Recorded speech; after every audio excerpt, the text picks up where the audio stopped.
Selamat sore, kami yang beranggotakan Abdul Manan, Afdal Marwan, Dina Aulia Israr, Erwanto, Indah Afreza, Matius Sahatogi Simatupang, Mutiara, Rahmat Adiputra, dan Yohana Mareta Siahaan akan membahas mengenai bab 15 tentang peranan informasi dalam kualitas produk dan jasa serta kualitas jasa.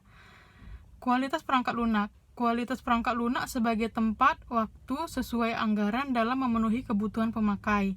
Selanjutnya akan dijelaskan oleh Matius. Dimensi-dimensi kualitas produk dan jasa dibagi atas dua, yaitu dimensi kualitas produk, dimensi kualitas jasa. Dimensi kualitas produk yaitu kinerja atau performance, seberapa baik suatu produk melakukan apa yang memang seharusnya dilakukan, pernak-pernik atau features yang melengkapi atau yang meningkatkan fungsi dasar suatu produk, keandalan atau reliability kemampuan suatu produk untuk bertahan selama penggunaan yang biasa, kesesuaian atau conformance, seberapa baik suatu produk dapat menyesuaikan dengan standar, daya tahan atau durability, ukuran umur dari suatu produk, kemudahan perbaiki produk dapat digunakan dalam jangka waktu yang lama, dan apabila mengalami kerusakan ada teknis yang bisa memperbaiki produk tersebut. Keindahan atau estetik, bagaimana suatu produk dapat dilihat dan dirasakan. Persepsi pada kualitas, yaitu pengaruh iklan, peringkat para pakar, pendapat teman dan keluarga untuk mempengaruhi persepsi kita pada kualitas produk. Wabarakatuh, nama saya Erwanto, saya dari kelompok 7 akan melanjutkan presentasi dari kelompok kami. Dimensi kualitas jasa, ada 5 dimensi. 1. Berwujud, hal yang dilihat pelanggan saat jasa sedang dikerjakan, fasilitas, pegawai, perlengkapan, dan peralatan. 2. Keandalan, keandalan suatu produk seperti personil jasa melakukan pekerjaan secara konsisten, akurat, dan dapat diandalkan. 3. Responsif, pelanggan tidak ingin harus menunggu untuk dilayani. 4. Kepastian, pelanggan mengharapkan personil jasa sopan dan terpelajar. 5. Empati, personil jasa harus menunjukkan perhatian yang tulus atas kebutuhan dari pelanggan. Manajemen kualitas, manajemen kualitas adalah konsep yang menyatakan bahwa perusahaan dapat mencapai tingkat kualitas yang diinginkan pada proses dan jasanya dengan mengikuti praktek manajemen. Demikianlah presentasi dari saya. Selanjutnya akan diteruskan oleh rekan saya. Wassalamualaikum warahmatullahi wabarakatuh. Assalamualaikum warahmatullahi wabarakatuh. Nama saya Abdul Manan. Saya akan melanjutkan presentasi dari kelompok kami. Konsep manajemen kualitas. Tetapkan tujuan inovasi dan perbaikan secara terus-menerus. Ambil filosofi baru. Tidak dapat menerima kekurangan dan kesalahan lama. Hentikan ketergantungan pada inspeksi massal, persyaratan bukti statistik untuk menemukan titik permasalahan. Hentikan praktek memberikan bisnis berdasarkan harga. Gunakan metode statistik untuk menemukan titik permasalahan. Lembagakan metode modern dalam pelatihan kerja. Perbaiki pengawasan. Lakukan apa yang tepat bagi perusahaan. Jangan hanya menyerahkan kuantitas yang diisyaratkan saja. Hilangkan rasa takut sehingga orang merasa aman untuk mengungkapkan permasalahan dan meminta informasi. Hilangkan halangan antar departemen dan halangan dengan pemasok dan pelanggan sehingga ada komunikasi yang terbuka. Kerjakan dan tunjukkan cara bagaimana pekerja melakukan pekerjaannya. Kemudian hilangkan standar kerja berdasarkan kuota jumlah. Singkirkan halangan antar para pekerja dan hak mereka untuk bangga dalam pekerjaan mereka. Lembagakan berbagai program pelatihan kembali untuk melakukan perubahan dan perkembangan yang baru. Dan terakhir, ciptakan struktur manajemen puncak yang akan menekankan pokok-pokok ini di setiap harinya. Terima kasih. Wassalamualaikum warahmatullahi wabarakatuh. Kualitas Juran menyimpulkan bahwa kualitas dapat disarikan menjadi 3 proses dasar, yaitu yang pertama perencanaan kualitas, yang kedua pengendalian kualitas, yang ketiga perbaikan kualitas.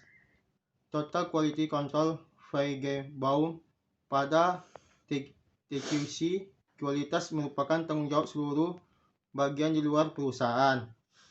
Manajemen kualitas strategis, manajemen mengambil pendekatan sistem dengan membagi masalah kualitas menjadi unit-unit yang dapat dikelola dan diarahkan dengan strategi. Total Quality Management, keyakinan dasar melandasi adalah yang pertama, kualitas didefinisikan oleh pelanggan. Yang kedua, kualitas dicapai oleh manajemen. Yang ketiga, kualitas adalah tanggung jawab seluruh perusahaan. Kerugian kualitas yang buruk. Kehilangan bisnis bila tidak memenuhi standar kualitas dari pelanggan. Perusahaan bisa kehilangan bisnis karena pelanggan memindahkan pesanan ke tempat perusahaan yang lain. Tuntutan hukum. Bila perusahaan menghasilkan produk yang menyediakan jasa yang berkualitas buruk, perusahaan berisiko dituntut oleh pelanggan atas kerusakan atau kecelakaan yang harus membayar ganti rugi dan penyelesaian yang mahal. Kehilangan produktivitas. Material berkualitas rendah, mesin yang usang dan tidak tepat lagi. Proses ini tidak efisien dapat menyebabkan para pekerja mencapai tingkat produksi yang produktivitas yang rendah. Biaya-biaya dalam program kualitas yang rendah. Kegagalan adalah biaya yang terjadi karena kualitas yang buruk. Biaya adalah pemeriksa kualitas yang memberikan produk saat proses di pabrik. Biaya pencegahan adalah semua aktivitas bertujuan untuk mencegah kecacatan dan rancangan produk yang memberikan kontribusi pada kualitas, pemilihan pemasok dan pelatihan pegawai dan lain sebagainya.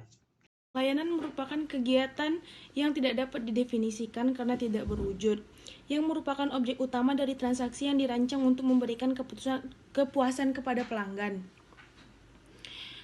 Bila barang dihasilkan melalui proses produksi, maka layanan dihasilkan dari pemberian sarana dan prasarana yang ditunjang dengan penyampaian keterampilan tertentu dari pemberian kualitas pelayan. Ada 10 faktor yang mengemukakan pelayanan, yaitu bukti fisik, keandalan, ketanggapan, kesopanan, perhatian yang tulus, kompetensi, credibility, security, dan komunikasi.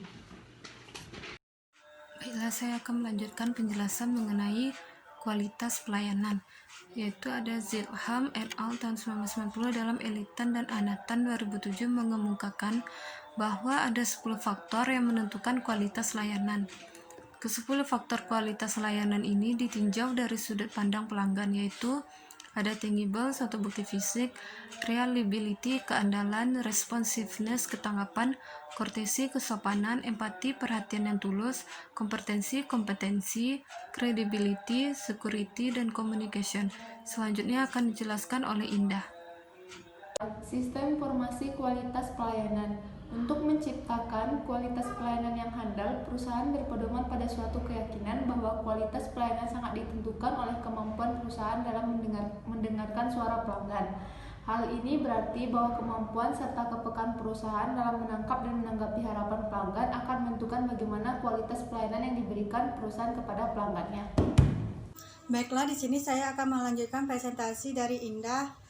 Tujuan dari pendengaran suatu suara pelanggan secara sistematik adalah perusahaan yang dapat mendengarkan suara pelanggan dan menanggapi apa yang diinginkannya, yang pada gilirannya akan dapat menciptakan keunggulan bagi perusahaan itu sendiri. Berry dan Parasuraman melalui artikelnya Make Listening a Habit dalam World Executive Digest tahun 71, dalam Elitan dan Anatan tahun 2007 mengemukakan 5 dasar yang menjadi pedoman dalam mengembangkan sistem pendengaran yang sistematik, antara lain: yang pertama, menilai harapan pelanggan. Yang kedua, menitik beratkan pada kualitas informasi. Yang ketiga, memperhatikan suara pelanggan. Yang keempat, menghubungkan kinerja pelayanan dengan hasil pelayanan. Yang terakhir, memberikan umpan balik pada karyawan.